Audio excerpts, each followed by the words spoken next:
Podcast Educación en Perspectiva, episodio 1, Historia y desafíos actuales.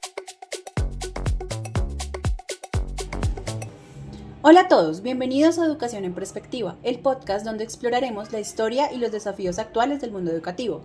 Soy Pilar y en este primer episodio vamos a viajar a través del tiempo para entender cómo la educación ha sido moldeada por la historia y, lo más importante, cómo esos procesos siguen impactándonos hoy.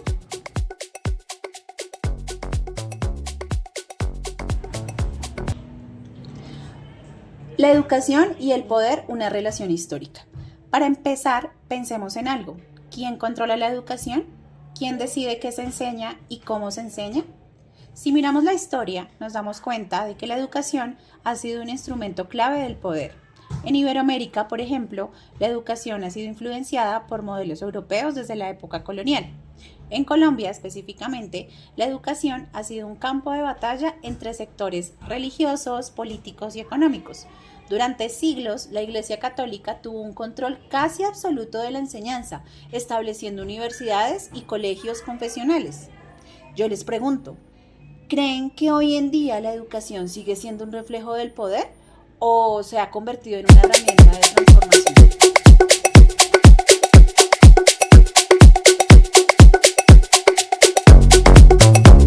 Globalización y la estandarización del conocimiento. Ahora hablemos de la globalización.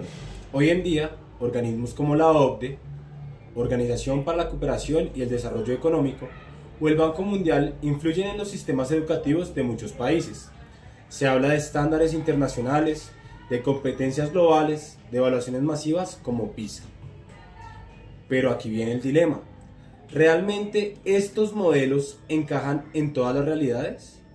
En Colombia, por ejemplo, hemos adoptado muchos de estos enfoques, dejando de lado modelos más contextuales que responden a las necesidades locales. Claro, no es lo mismo educar a un niño en una ciudad con todos los recursos tecnológicos que a un niño en una zona rural donde apenas si llegan a tener acceso a internet, y eso algunas veces. Pero les pregunto, ¿creen que la educación debe seguir estos estándares internacionales o más bien debería adaptarse más a las realidades locales?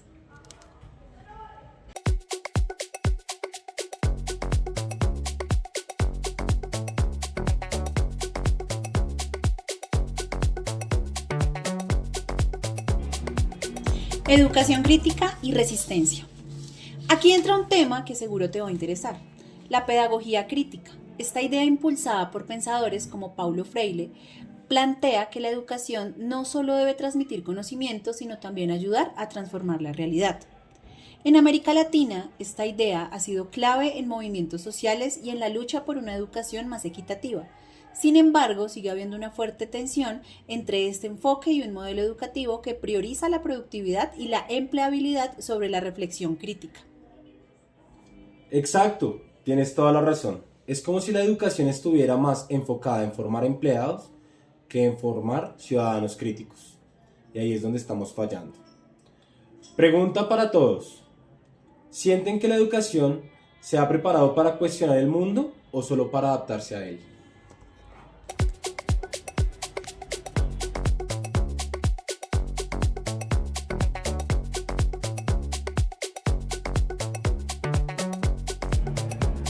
Tecnología y educación, aliado o riesgo. Llegamos a un tema clave en el siglo XXI. La tecnología de la educación. Durante la pandemia, vimos un auge en la educación virtual, pero también se hizo evidente la desigualdad en el acceso a estas herramientas. Por ejemplo, en Colombia, aunque el uso de plataformas digitales ha crecido, muchas zonas rurales todavía no tienen conectividad adecuada, lo que amplía la brecha educativa. Sí, Daniel, y también está el riesgo de que la educación en línea logre deshumanizar el proceso de aprendizaje.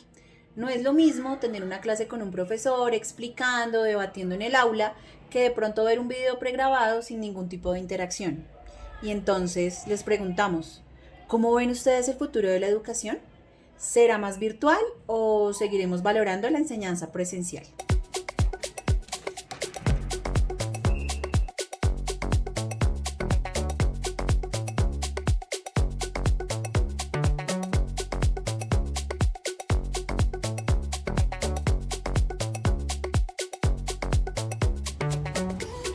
Hemos recorrido la historia, hemos analizado sus impactos en la educación actual y hemos planteado preguntas que sin duda seguirán generando algún tipo de debate.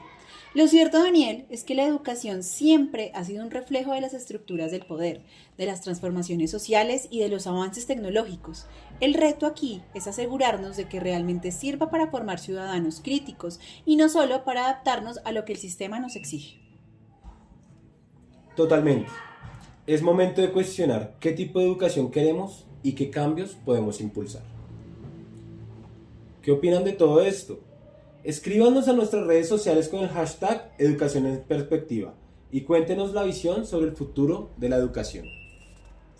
Gracias por acompañarnos en este episodio de Educación En Perspectiva. Nos escuchamos en el próximo episodio. Hasta luego.